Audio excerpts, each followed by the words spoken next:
Bonsoir, ravi de vous retrouver pour ce nouveau numéro de Talkback GP, le numéro 7, puisque l'on va parler du 7e rendez-vous de la saison, à savoir le Grand Prix d'Italie qui s'est disputé ce week-end sur le circuit du Mugello. Et pour débriefer en long, en large et en longueur, parce qu'il y a beaucoup de choses à dire dans le cadre de ce Grand Prix d'Italie, eh bien, on va retrouver mes acolytes, si je peux m'exprimer ainsi. Ils sont sur la route, ce sont les motards du week-end. C'est Michel Turcot. Bonsoir Michel. Salut Eric. Et Thomas Morcellino qui t'accompagne. Ça va Thomas ? Salut Eric. Oui, écoute, ça va. Et je voulais juste remercier Best of Bikes à Antibes pour le prêt d'une moto. Donc voilà, j'en profite pour lancer ce petit message. Il faut en profiter. Puis la bonne nouvelle, c'est que derrière vous, il y a du ciel bleu. Ça change certainement du voyage aller où vous avez été un petit peu humide, non ? On a évité la pluie. Hein. Franchement, c'était bien. Bon, c'était bien. Allez, on va rentrer dans le vif du sujet en faisant un petit clin d'œil à notre partenaire Longlap qui vous propose sur chaque émission de gagner le tracé du circuit que l'on débriefe, du Grand Prix que l'on débriefe. Pour cela, vous commentez dans le fil des commentaires sous la vidéo et il y aura un tirage au sort et le regagnant recevra le tracé du circuit en relation avec le débrief. On en profite également pour remercier Laurent Drawing pour les aquarelles, Choé et Shark pour le prêt des casques des pilotes. Allez, on rentre dans le vif du sujet avec ce Grand Prix d'Italie. Alors messieurs, avant vraiment de débriefer pilote par pilote et puis point par point, j'ai un premier sentiment. J'ai l'impression, Thomas, qu'il y avait beaucoup de monde ce week-end au Mugello, ce qui tranche un petit peu avec les années précédentes, non ? Oui, effectivement, Eric, on avait beaucoup plus de monde ce week-end. On l'a ressenti autour du circuit, avec quelques bouchons déjà autour du circuit déjà le samedi matin. Et puis, je crois qu'en termes d'affluence, on est sur la deuxième affluence au Mugello. Donc, ce qui n'est pas rien, mine de rien. C'est dans les tribunes, pas les tribunes, mais en tout cas dans les collines, c'était quand même relativement plein. Donc, c'était un beau week-end. Et puis la pluie surtout ne s'est pas invitée. Donc, ça a été un week-end un peu, on va dire, ensoleillé. Bon, ça c'est bien. Et puis Michel, alors je sais pas si tu vas partager mon avis, mais moi je donne 20 sur 20 au designer des Ducati officiels parce que cette livrée bleu, blanc, vert et rouge en hommage à la Squadra Azzurra qui va disputer le championnat d'Europe de football dans quelques semaines, c'était juste magnifique. Qu'est-ce que tu en as pensé toi de cette livrée ? Ouais, écoute, ça a changé. On a eu du jaune, on a du bleu. Voilà, ça change un peu du rouge. C'est pas très rationnel à mon sens de faire des peintures et des cuirs pour une seule journée de course. Mais bon, c'est un autre sujet. Mais effectivement, c'était plutôt sympathique à l'œil. Alors en tout cas cette livrée, Michel, elle a porté chance à Pecco Bagnaia qui a été l'homme fort du week-end. Alors porter chance c'est peut-être un bien grand mot parce que depuis 2 à 3 saisons maintenant, Pecco il est chez lui et ce week-end encore il a fait une véritable démonstration. Il était tout simplement au-dessus du lot, Michel. Exactement, un peu comme à Barcelone la semaine précédente. Il a été parfait dans la gestion de la course, des pneus. En plus, il était qualifié sur la première ligne, mais il a pris une pénalité d'une ligne complète parce qu'il a gêné Alex Marquez pendant les essais. Donc il s'est retrouvé sur la deuxième ligne. Il a pris un départ juste incroyable, un peu comme on avait vu Marquez le faire au Mans. Il part super bien, il se met sur l'extérieur et puis il se faufile et en 2 virages il se retrouve en tête. Donc ça c'était assez sidérant. Et voilà, bon après le Mugello c'est aussi le circuit où les Ducati roulent beaucoup, Pirot roule beaucoup là-bas. C'est un circuit où lui aussi vient s'entraîner avec la VR46 Academy. Et puis on l'a senti, tu l'as dit, il y avait du monde ce week-end, plus que les années précédentes. Pas encore autant que des années Rossi, mais enfin il y avait du monde et il y avait surtout du monde à ses couleurs. Ça, je pense que ça l'a assez touché parce qu'on sait que Pecco, c'est quelqu'un qui manque un peu de popularité chez lui, comme un peu Martin en manque en Espagne. Donc c'est quelque chose qui le chagrine un peu. Et là, on a vu cette année du public avec des casquettes 63, des t-shirts 63 et beaucoup de rouge, alors qu'on avait plutôt l'habitude de voir du jaune au Mugello. Alors il y avait encore beaucoup de jaune, mais il y avait du rouge et donc voilà, le porté par le public et je pense que ça l'a aussi motivé à faire un grand week-end. Et il a partagé ça d'ailleurs avec ses fans à l'arrivée, avec un petit sketch avec sa guitare. Ouais, c'est ce que j'allais dire. On l'a même vu un peu, showman, ce qui tranche un petit peu avec ce qu'on avait l'habitude de voir. Hein.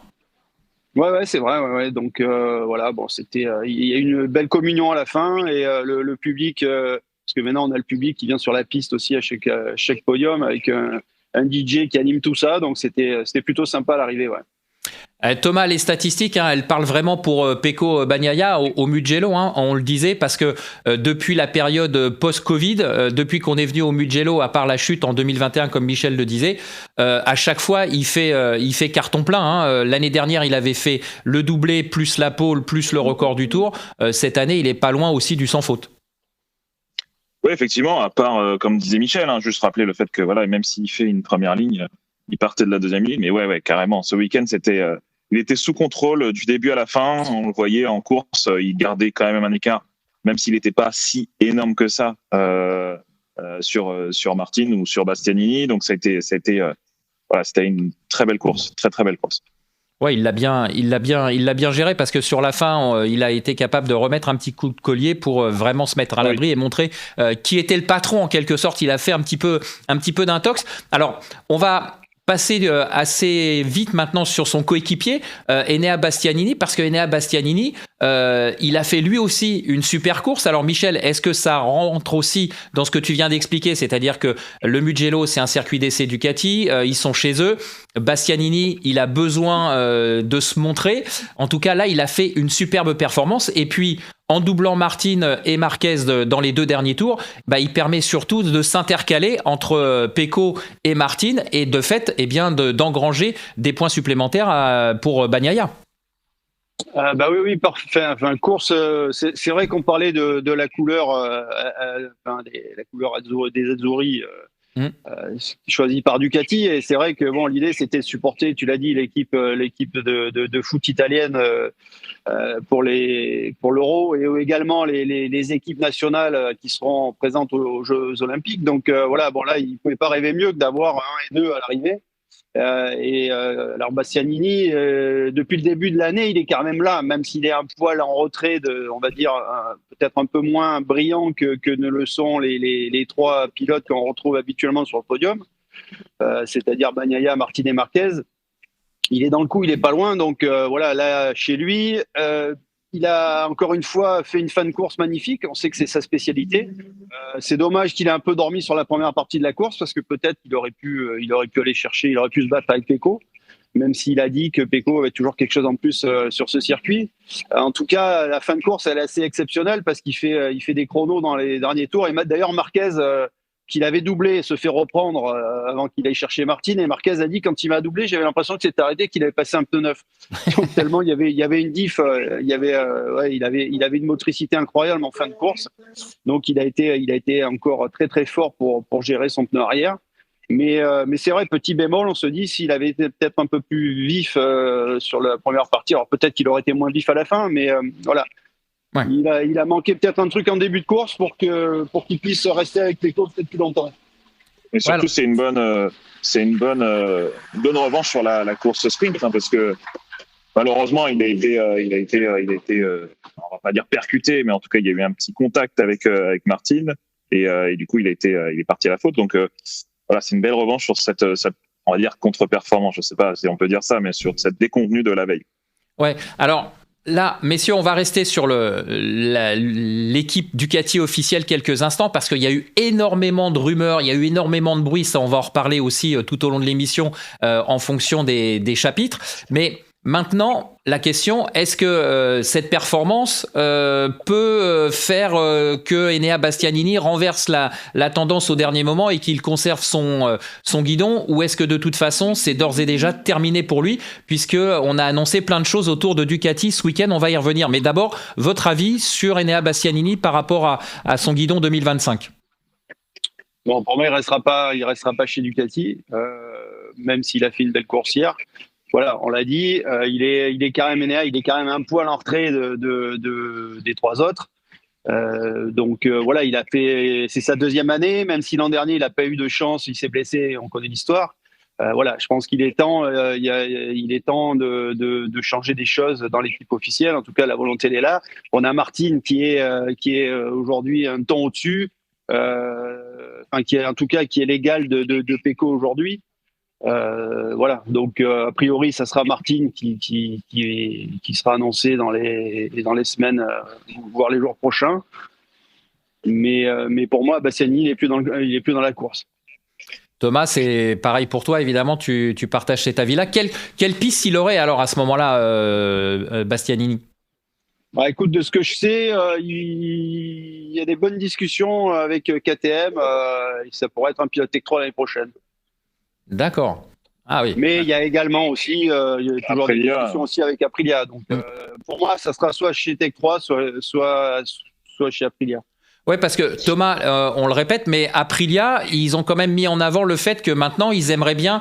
Là, il y a 2 pilotes espagnols, Viñales et Espargaro. Et Espargaro a annoncé qu'il arrêtait sa carrière de pilote à temps plein. On aimerait bien un Italien, donc c'est lui qui tient la corde logiquement chez Aprilia, non? Oui, absolument. Et puis son manager, Carlo Pernat, je pense qu'il a été assez proche d'Aprilia pendant ses Ah oui. Mais après, c'est pas aussi acté aussi du côté de Viñales, parce que Viñales, en début du week-end, clairement, il a dit que c'était lui, il cherchait une moto pour gagner tous les week-ends, que pour l'instant, il évaluait toutes les options qui s'offraient à lui. Donc, même du côté de Viñales, c'est pas acté. Donc, tu vois, on pourrait se retrouver peut-être pas forcément avec un autre Espagnol à côté d'un Italien, tu vois. D'accord. Oui, et puis des Italiens, il y a aussi Bezzecchi qui est sur le marché, donc il fait pour l'instant un début de saison très décevant, mais voilà, ça reste un pilote qui est candidat aussi à une place chez Aprilia. Alors, on va passer au troisième pilote de ce Grand Prix d'Italie. Je voulais parler de Jorge Martin, le pilote Ducati Pramac. Alors, on l'a vu arriver très souriant parce qu'il y avait tout ce bruit autour de lui sur le fait que ça y est, Ducati avait choisi, ça serait lui, etc. Il y aurait peut-être pas encore l'annonce, etc. Et puis au fur et à mesure du week-end, est-ce que il s'est un petit peu, j'allais dire, éteint? Il n'a pas été aussi performant qu'on pouvait l'attendre, et on a senti par moments qu'il y avait presque un petit peu de crispation. Est-ce que lui attendait qu'il y ait une annonce de fait de la part de Ducati? Est-ce qu'il y a eu un petit bug entre Martin et la structure officielle? Parce qu'on a l'impression qu'au fil du week-end, il s'est pas éteint, mais en tout cas, il a été un peu contrarié, j'avais l'impression, moi. Michel ou Thomas? Écoute, contrarié de pas avoir gagné, d'avoir vu Pecco lui reprendre 18 points. Donc oui, il y a la contrariété, elle est là. La contrariété, elle est aussi de s'être fait doubler dans le dernier virage comme un rookie. C'est lui qui l'a dit. Il a laissé, voilà, il aurait dû un peu mieux fermer la porte plutôt que la laisser entrouverte. Voilà, petite erreur de sa part, fin de course, il perd des points, donc la contrariété est là. Après, il est encore sur le podium, il est toujours leader du championnat. Je pense qu'il fait encore un week-end solide sur un circuit où, il l'a dit, Pecco a quelque chose en plus. Voilà, on peut pas. De toute façon, à la fin, il y en a qu'un qui gagne, donc celui qui est deuxième, il est contrarié de ne pas avoir gagné. Mais personnellement, j'ai pas vu une contrariété trop forte et. Par rapport à ce que tu évoques en tout cas. Non, en fait, c'était la perception qu'on avait, si tu veux, au travers de ce qu'on a pu suivre tout au long du week-end, tu vois, un pilote qui était vraiment très très enjoué, etc. On l'a vu battre le record de la piste dès les essais, etc. Donc on se disait, ça y est, il est galvanisé par l'annonce qui devrait être effective incessamment sous peu. Est-ce que justement c'était par rapport à ça? Est-ce que comme il n'y a pas eu d'annonce, est-ce que après la domination de Bagnaia étant évidente, voilà, est-ce qu'il ne s'est pas un petit peu renfermé? Après, comme on le disait et comme tu l'avais dit Thomas, quoi qu'il arrive sur ce Grand Prix du Mugello, Martin, il était garanti de repartir en tête du championnat. Donc là aujourd'hui, je regarde le classement provisoire, il a encore 18 points d'avance, c'est quand même une marge assez confortable. Maintenant, il ne faut plus qu'il fasse d'erreurs. Oui. Après, c'est vrai que ce week-end, par rapport au Catalogne, Martin n'a pas eu forcément le bon feeling, on va dire, tout le week-end. Mais ça reste un pilote qui a fait la pole, qui a explosé le record. Donc, on est sur un pilote qui peut être rapide malgré des circonstances qui peuvent parfois peut-être un peu le contraindre sur le week-end. Mais En fait, ouais, je rejoins Michel. Je pense que je suis d'accord avec Michel sur le fait que non, ce week-end, il a été encore une fois au rendez-vous et malgré son erreur du sprint, il est là et à Assen, même si c'est un circuit où Pecco domine aussi les débats là-bas, ça risque d'être intéressant de voir les deux pilotes. Ouais, donc pour conclure, on va dire que Martin était à son niveau. C'est simplement, comme tu l'as dit, Michel, Pecco qui était au-dessus, tout simplement. Exactement. De toute façon, Eric, pour moi, c'est aujourd'hui les deux meilleurs pilotes. Et voilà, c'est un coup l'un, un coup l'autre. Des fois, il y en a un qui fait une erreur, des fois c'est l'autre. Enfin voilà, ils sont au même niveau, ils ont les mêmes motos, donc ça se joue à rien à chaque fois. Encore une fois, ils sont ils sont là. Après, il y en a qu'un qui gagne, donc forcément, comme je l'ai dit, celui qui est deuxième, il a les boules d'avoir perdu. Mais bon, voilà, c'est quant à l'annonce qui devait être faite ce week-end, je pense qu'il savait très bien qu'il y aura un qui sera annoncé ce week-end. Il y a encore des discussions en cours. Voilà, moi je pense que Martin sera coéquipier de Bagnaia, à moins d'un revirement de situation, mais en tout cas c'est la tendance qui se dessine. Maintenant, il faut convaincre Marquez de rester dans la famille Ducati et en acceptant une place chez Pramac, ce qui n'est pas fait. Et je pense que tant que tout ça n'est pas en place, il n'y aura pas d'annonce, de fait. Donc voilà, ça sera d'ici. Il y a le mois de juin, là, on n'a pas de course avant Assen. Je pense qu'il y a beaucoup de contrats qui vont se finaliser dans cette période-là. Il y a des histoires de sponsors à régler. Donc voilà. On ira plus clair d'ici les Pays-Bas. D'accord, ben justement, tu nous as amené sur la transition évidente, on va parler de Marc Marquez maintenant. Alors, Marc Marquez, il est encore sur le podium dans la course sprint. Bon, Thomas, la loi des séries et la loi des chiffres, malheureusement, s'est arrêtée. Hein. La 93e victoire de Ducati, ça ne sera pas Marc Marquez, mais c'est Pecco Bagnaia. Mais ceci dit, clairement, on a vu qu'il était encore capable de se battre devant. Là, il avait réussi ses qualifs. Par contre, moi je dirais que clairement pendant le Grand Prix, on a vu, parmi le quatuor de tête, c'était le seul qui avait une GP23 et clairement sur ces longues lignes droites et sur ces circuits hyper rapides, il y avait un petit déficit pour lui. Il pouvait pas lutter à armes égales. Non, vous êtes d'accord avec moi ou pas, messieurs? Non. Et pourquoi non? Non.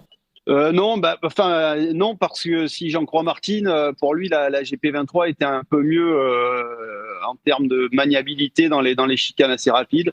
Maintenant, c'est vrai qu'il y avait un petit peu le déficit. D'ailleurs, on l'a vu en sortie du dernier virage. On a vu, il y avait le correcteur d'assiette, le ride eye device qui n'était pas bien ajusté sur sa moto. Et plusieurs fois, la selle est venue au contact du pneu arrière. C'est ce qu'on voyait, un peu de fumée. Ouais. Exact. Un peu ce qui se passait sur sa moto, hein. On l'a vu ça 2-3 fois, donc ça a détérioré d'ailleurs son pneu arrière. Mais bon, il le dit, c'est pas ça qui lui a pas permis de gagner. Après, voilà, il était dans le coup un petit peu, mais il le dit, il lui manque encore un petit quelque chose par rapport aux deux autres. Alors peut-être que la GP23, elle a ce petit dixième qui manque. Par rapport à la GP24, mais bon, ça reste assez proche. Après, il était très content de son week-end aussi, Marc. Hier soir, il le dit, Mugello aussi, c'est pas non plus un de ses circuits préférés. Voilà, il est là quand même, il est performant. Un championnat, c'est 20 courses. Donc voilà, il y a forcément des circuits où on est plus ou moins bien. Et quand on a un niveau très très proche avec 3 pilotes qui sont très très proches en termes de performance pure et de talent aujourd'hui, voilà, il y en a qu'un qui gagne encore une fois. Ouais. Bon, après, c'est vrai qu'au championnat, c'est pas non plus catastrophique. Hein. Il a 35 points de Martin et il est à 17 points de Pecco Bagnaia. Bon, alors Thomas, cette loi des chiffres, malheureusement, elle s'est arrêtée. Mais bon, ce n'est que partie remise, on va dire, parce que Assen, même si tu as dit que Bagnaia était très fort là-bas, Assen, ça peut peut-être être plus facile pour Marquez de se mêler à la bagarre, justement, sans ce déficit en ligne droite par rapport à sa moto. Bon, après, honnêtement, je suis pas convaincu. Je pense qu'on est sur des motos très très proches, des niveaux très proches. Donc, je pense que ça va encore se jouer entre les mêmes, ça c'est sûr. Est-ce que Marquez pourra faire la différence? J'en sais rien. Je pourrais pas dire. Mais par contre, pour revenir à la loi des séries, comme je cherche toujours des chiffres. Pecco a gagné la 92e victoire, son 92e départ en Catalogne. Et là, ce week-end, il a gagné la 93e victoire de Ducati à son 93e départ. Bon, voilà, il fallait que je cherche un chiffre pour au moins. D'accord. Pour sauver la face, c'est ça que tu es en train de me dire. Donc s'il gagne à Seine, il aura gagné pour son 94e départ, la 94e victoire. Exactement, totalement. Bon, jusque-là, j'arrive à suivre. En tout cas, on verra ça à Seine. Alors maintenant, on va passer un petit peu de temps sur le cas Marc Marquez, si vous le voulez bien, messieurs, parce qu'effectivement, comme tu l'as évoqué, Michel, il y a beaucoup de choses qui essayent de se mettre en place autour de Marquez. Alors, bon, on sait que logiquement, ça sera Martin chez les Rouges. Marquez, lui, il est chez Gresini et on a entendu la patronne du team Gresini dire qu'elle était prête à faire tout ce qu'il fallait pour conserver Marc Marquez chez elle, dans la structure Gresini. Marquez a dit que Pramac, c'était pas une option pour lui. Tout ça, ça fait un petit peu de distorsion, on va dire, dans cette famille Ducati. Qu'est-ce qui peut en ressortir, effectivement? Moi, je pense Marc a fait une erreur en disant que Pramac n'était pas une option pour lui, s'il devait rester dans une équipe satellite, il resterait là où il est. Voilà, Pramac, il y a un contrat Pramac Ducati qui stipule que Pramac a 2 motos identiques à celles de l'équipe officielle et il n'y a pas d'autre moto officielle qui ira ailleurs. C'est dans le contrat de Paolo Campinotti. Donc, comme Campinotti, il n'a pas trop apprécié la déclaration Marquez, il a dit nous, ça fait 25 ans qu'on gagne sans Marquez, on peut continuer à le faire. Donc voilà, là, je pense que c'était un peu maladroit de sa part. Donc évidemment, Marquez, qu'est-ce qu'il fait? Il essaie de faire le forcing pour récupérer la place de Bastianini. Il se dit que si il veut pas aller pêcher Pramac, peut-être que sans lui, Pramac ira chez Aprilia, ce qui va pas faire les affaires chez Aprilia, chez Yamaha, ce qui fera pas les affaires d'Aligna.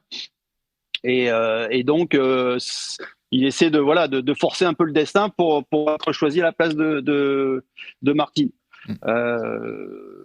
Mais voilà, qu'est-ce qui peut se passer? On sait il discute. Il y a aussi des discussions avec Aprilia, avec KTM, parce que évidemment KTM, comme il l'a dit, il a dit il faut que j'atteigne une réponse de Ducati assez rapidement, parce que par rapport à mes sponsors, il faut que aussi je sois clair. C'est-à-dire, ses sponsors, c'est quoi? C'est Red Bull.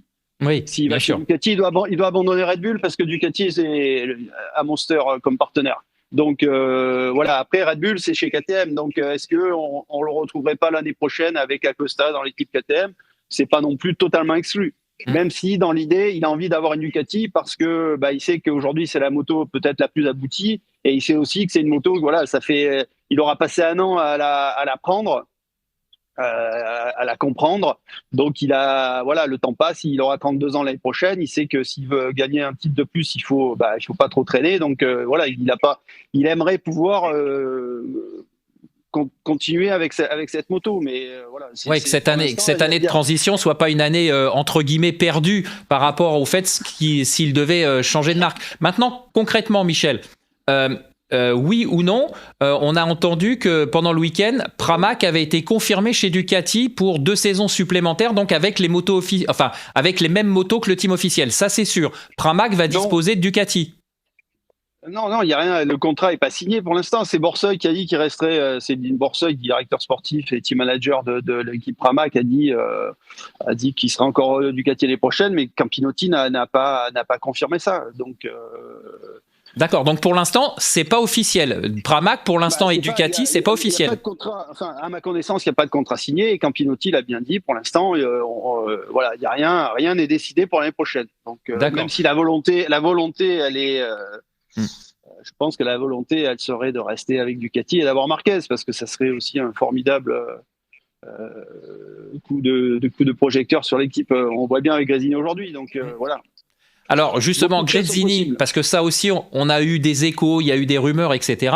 Je le disais, la patronne donc du team Gresini a dit qu'elle était prête à tout pour garder Marc Marquez.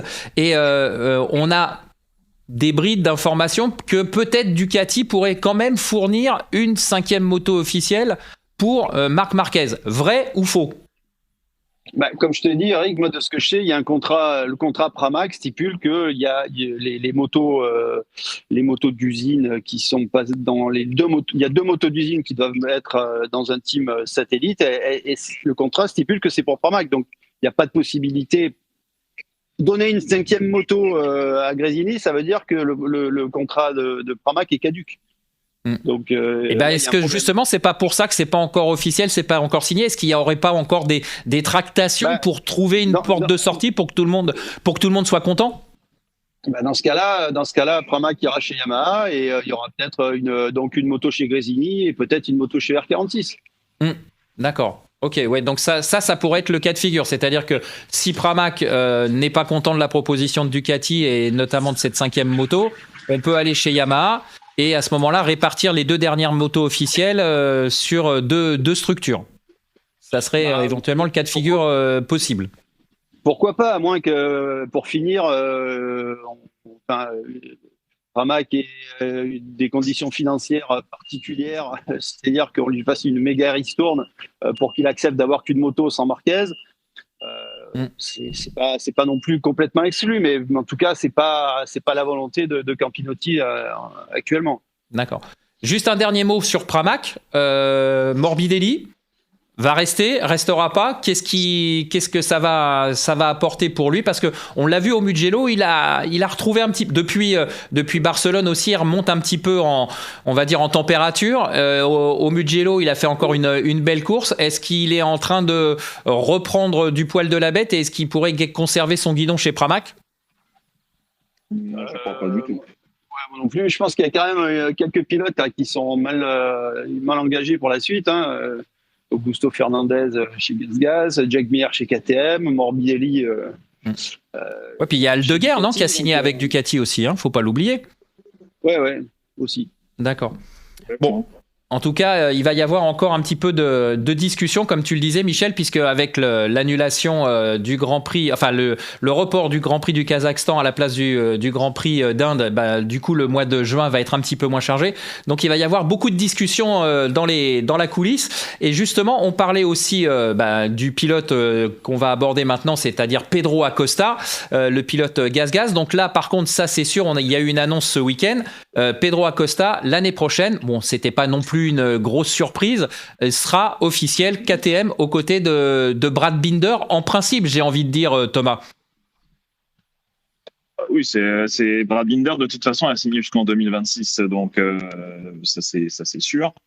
Je crois savoir que son contrat ne l'empêche à ce qu'il lui soit rétrogradé, Binder, dans un team satellite, donc il restera là où il est. Oui. Ce sera Acosta Binder. Ah oui, donc ça c'est quand même une info importante, puisqu'on en discutait justement. On va aussi faire le parallèle entre Acosta et Marquez. Parce que Michel n'est pas d'accord. Ouais, c'est pour ça que j'allais dire. C'est que Michel nous a expliqué que Marquez pourrait aussi se retrouver aux côtés d'Acosta dans le team KTM. Bien sûr, Binder, il a un contrat avec le groupe Piror Mobility, donc si on lui dit que sa moto elle est rouge l'année prochaine, ça sera une moto d'usine qui sera rouge. Donc pour moi, il n'y a pas de. Il est dans la famille. Le team GasGas, ça appartient à KTM, à Piror Mobility. Donc c'est aussi une équipe officielle. À partir de là, ils peuvent dire. Les contrats sont. Comment ça se fait pas sur c'est aussi non, pour. Parce que. Allez-y.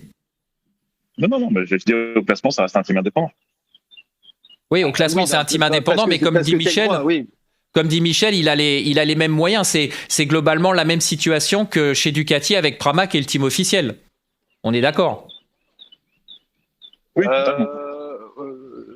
Au niveau du matériel, je parle. Au niveau du matériel, ça sera la même chose. Oui, c'est 4 motos identiques. Voilà.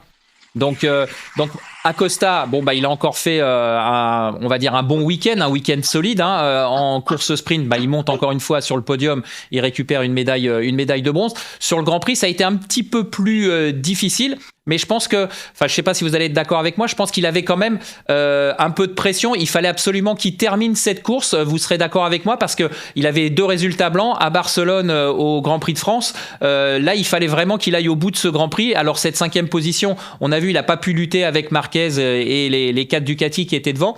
Mais c'est quand même dans l'absolu un très bon résultat et un résultat qu'il devait réaliser, non ? Oui, absolument. Puis surtout, après, son week-end n'a pas été forcément aussi simple que ça, parce qu'il a chuté, fait plusieurs erreurs le vendredi et le samedi aussi, je crois. Donc ça a été compliqué. Je pense que lui, il voulait aussi montrer qu'il pouvait encore se battre pour le podium et tout en réussissant à finir les courses. Donc oui, ce week-end-là a été on va dire plutôt correct pour un rookie qui débutait sur le Mugello au guidon d'une MotoGP, quoi. Michel, ton analyse du week-end d'Acosta? Ouais, je rejoins ce que dit Thomas. Hein. C'est encore une fois, c'est le premier pilote de Pireur Mobility à l'arrivée. Aux essais, il a marché encore sur la tête de Binder et Miller. Donc, ouais, c'est encore c'est un week-end solide. Voilà, tu l'as dit, il fallait qu'il aille l'arrivée cette fois. C'est ce qu'il a fait. Objectif réussi, ouais, objectif atteint, on va dire. Donc, pour en revenir sur le côté transfert et donc composition KTM Pireur Mobility la saison prochaine, donc Acosta, c'est sûr, sera KTM, Binder éventuellement, et quid de Tech 3 parce que du coup, Jacques Miller, à mon avis, on l'attend peut-être chez Tech 3, mais pas forcément. Il a peut-être d'autres solutions. Et Augusto Fernandez, on peut dire qu'il est plus que sur la sellette, non? Ouais, je pense qu'il est même hors de la sellette là pour moi. Le siège éjectable a fonctionné alors. Ouais, je pense qu'il va avoir. Enfin voilà, il conservera pas sa place. On va dire que c'est acté, même si on lui a pas dit. Je pense qu'il le sait. Et je pense que Miller va avoir du mal, à moins qu'il fasse des choses un peu exceptionnelles sur la suite. Mais je pense que lui aussi, il n'y a pas vraiment de volonté de le conserver. Donc je t'ai dit, Bastianini discute pas mal avec le groupe Pireur Mobility. Et certainement d'autres pilotes aussi. J'ai discuté avec Goyon hier soir par rapport à ça. Il me dit qu'il ça sera pas un pilote qui va arriver du Moto 2. Donc il y aura certainement, il va y avoir des choix qui vont être faits sur des pilotes en place aujourd'hui. Donc et la piste Marquez chez Tech 3, tu penses que ça peut être réalisable? Non, moi je pense que si Marquez signe avec Pireur Mobility, encore une fois, ça sera pour être en orange. Ce qui serait aussi une belle histoire. Une belle histoire dans le sens où on se souvient que il y a eu, Marquez a débuté en 125, parce qu'à l'époque c'était pas du Moto3, c'était encore à 125 avec KTM. Il aurait pu être champion du monde d'ailleurs avec les Autrichiens si à ce moment-là il n'y avait pas eu un retrait de l'usine, un retrait du développement, puisqu'on était en 2008 au moment de la crise financière qui a fait que voilà, tout s'est un peu arrêté chez KTM. Le programme de Bartol s'est arrêté aussi, et c'est là qu'il est passé chez Ajo pour être champion du monde. Donc voilà, ça serait pour moi c'est pas encore, même si Guidotti dit non, ça va être compliqué, etc. Je pense que c'est pas impossible.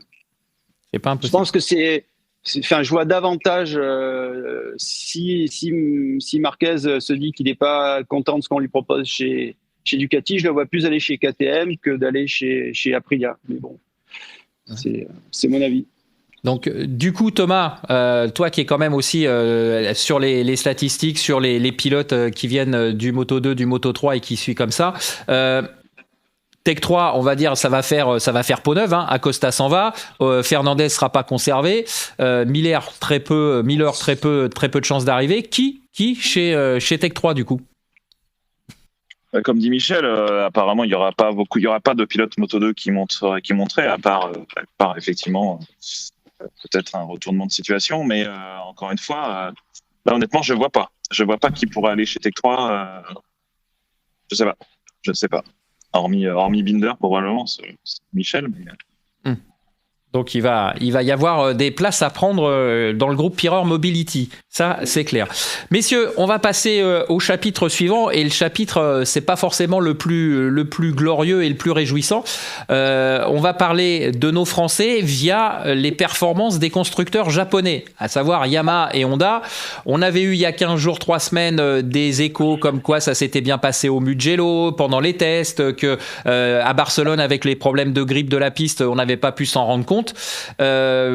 moi, j'ai l'impression qu'au soir de ce Grand Prix d'Italie, on en est toujours au même niveau, même si chez Yamaha, on n'était pas si mal que ça en qualif, mais en course, ça ne se traduit pas par des résultats probants, quoi. Qu'est-ce que vous en pensez?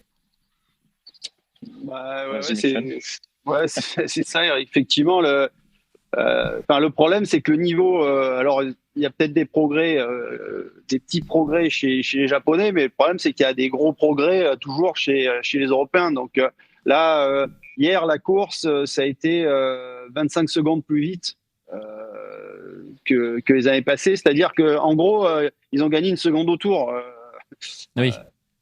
Au Mugello, donc ce qui est voilà, c'est les pros. Enfin, alors on l'a dit, il y a les nouvelles générations de pneus Michelin qui offrent davantage de grip sur l'angle, donc il y a de beaucoup et du coup les machines dont l'aéro est le plus développé, profitent de ce grip supplémentaire et donc l'écart au lieu de se réduire, on va presque dire qu'il se creuse, quoi. Malheureusement, c'est vrai que c'est décourageant, quoi.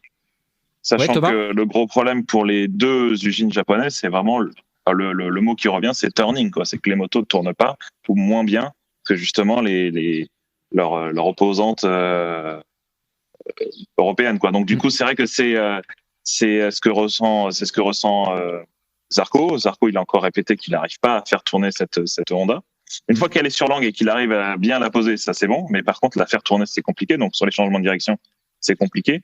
D'ailleurs, il a avoué hier encore aussi avoir souffert des bras parce que c'est une moto qui apparemment est difficile. Donc ça reste compliqué. Et Fabio, je lui avais posé la question au début du week-end. Qu'est-ce qui manque aujourd'hui à la Yamaha pour retrouver ce qu'il a? Parce qu'il faut rappeler qu'il a gagné et qu'il a fait podium en 2021 et 2022. Oui. Donc qu'est-ce qui lui manque aujourd'hui? C'est qu'aujourd'hui il y a du moteur. Mais maintenant, la moto tourne plus, ou beaucoup moins bien qu'elle l'était, ce qui était sa force de la Yamaha. Donc là, c'est compliqué pour les deux japonaises. Même si Rins sur un tour qualif, lui arrive à exploiter un pneu neuf. Et on a vu ce qu'il a fait. Hein. Il est passé en Q2, il s'est bien qualifié, mais en course, ça reste plus compliqué, quoi.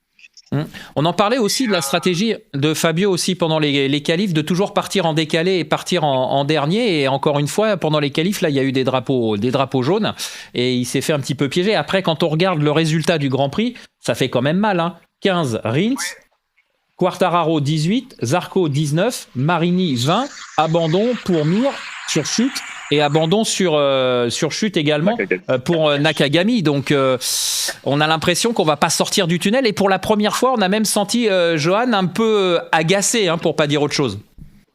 Comme a dit Thomas, il avait mal au bras et Fabio pareil, il a lâché l'affaire parce qu'il avait encore des grosses douleurs dans les bras. Ça a été aussi un problème pour Raúl Fernandez qui va se faire réopérer dans la semaine. Et beaucoup de pilotes ont souffert physiquement. Mugello, c'est un des circuits les plus physiques du calendrier, avec tu connais Eric, hein, toutes les chicanes hyper rapides. C'est les S très rapides. Il y a beaucoup de contraintes dans la remontée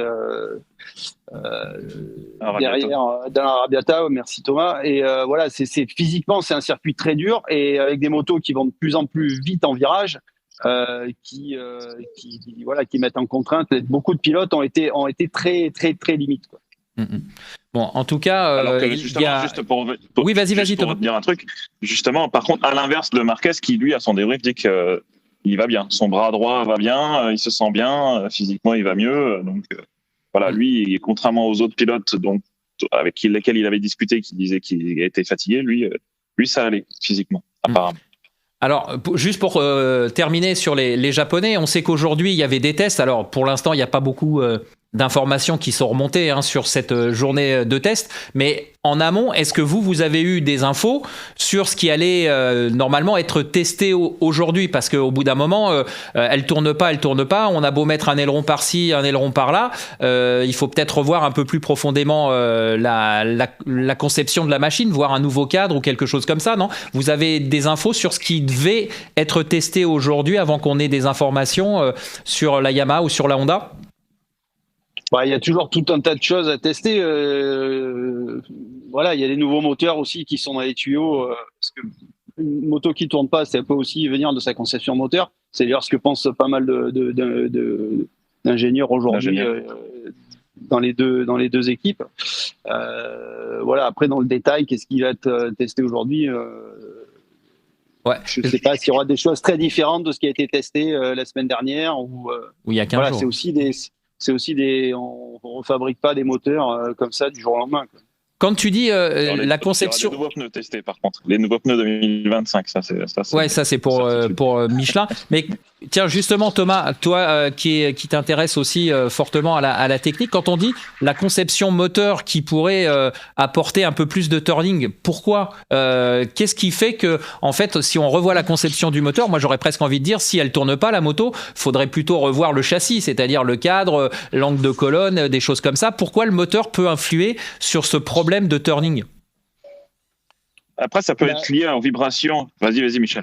Non, mais après, ça peut être le sens de dans lequel tourne le vibrequin. C'est quand le calage on se souvient les calages du V4 Honda qui avaient aussi changé. Le fameux moteur Yamaha quand on s'y arrive en 2004 avec le crossplane là. Le crossplane, voilà, c'est aussi des caractères moteurs qui font qu'une moto, quand on coupe les gaz à l'entrée de virage, elle va plus ou moins bien tourner, quoi. Il y a beaucoup de choses de la dynamique du moteur qui peuvent influer sur le comportement d'un châssis. Sa position aussi également, non, j'imagine. Peut-être qu'on va jouer aussi sur la position. Oui, bah après tout ça. Après, aujourd'hui, quand tu prends un châssis, d'une MotoGP, il y a plus rien. Aujourd'hui, c'est quasiment le moteur qui fait l'architecture du châssis. D'ailleurs, on discutait avec Guy Coulon là, sur les châssis actuels de la KTM, enfin de la gaz en carbone. En fait, quand on enlève le moteur, le châssis ne tient plus, quoi. C'est vraiment cette conception. C'est le moteur qui fait tout en gros, quoi. Qui est à la fois le châssis, le propulseur. Donc voilà, on peut plus parler de châssis, de moteur, quoi. C'est un concept général, tout ça, quoi. D'accord. Thomas, tu voulais rajouter quelque chose peut-être? Non, mais je rejoins exactement ce que Michel dit. On a discuté avec Guy Coulon à Austin, qui nous a expliqué un peu ce phénomène lié au moteur qui fait que ça peut aussi jouer sur pas mal de choses, en entrée de virage, en sortie, un peu partout, quoi. Donc effectivement, quand un moteur est un peu mal calé, ça influe sur tout, quoi. Ok.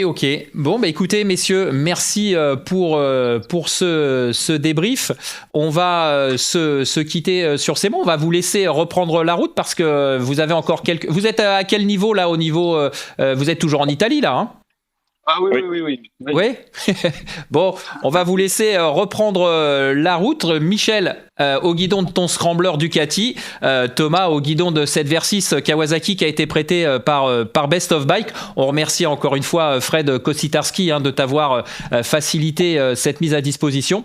Quant à nous, on vous remercie de votre présence. On remercie encore une fois nos partenaires, que ce soit Long Lap, Shark, Shoei et Laurent Drawing pour l'aménagement du studio, et puis FMA et Envie de rouler pour les partenaires titres de l'émission.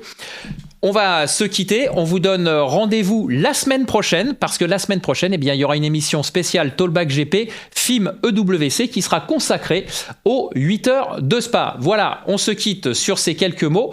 D'ici là, portez-vous bien et rendez-vous la semaine prochaine pour le débrief des 8 heures de Spa, deuxième épreuve du championnat du monde d'endurance. Bonne soirée.